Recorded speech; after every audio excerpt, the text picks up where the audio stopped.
Dalam video lepas, kita dah tahu tentang zon 2 ni macam mana bantu kesihatan kita.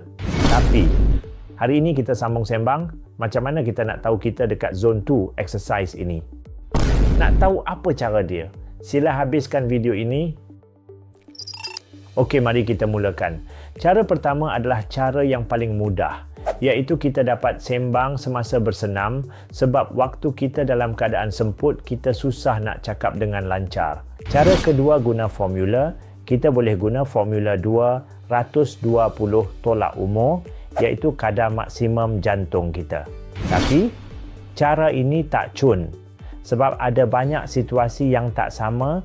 Kalau korang nak angka yang paling tepat, jika ada bajet, boleh buat stress test. Dekat health checking, itu dah ada maximum heart rate kita dalam report. Cara lain, kena ada smartwatch yang boleh test heart rate punya.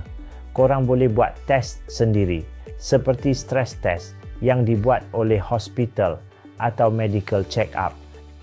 Okey, bila kita dapat angka maksimum heart rate kita, kita kena ambil 60% hingga 70% daripada maksimum heart rate kita. Itulah range zone 2 heart rate. Jadi, jika kita nak stay heart rate range ini macam mana? Apa senaman yang sesuai untuk training ni? Kita boleh mulakan dengan aktiviti kardio yang konsisten. Contoh, jogging perlahan, fast walk, kayuh basikal dan slow hiking. Yang penting, dalam buat semua aktiviti yang disebut, kita dapat nafas dengan guna hidung kita sahaja.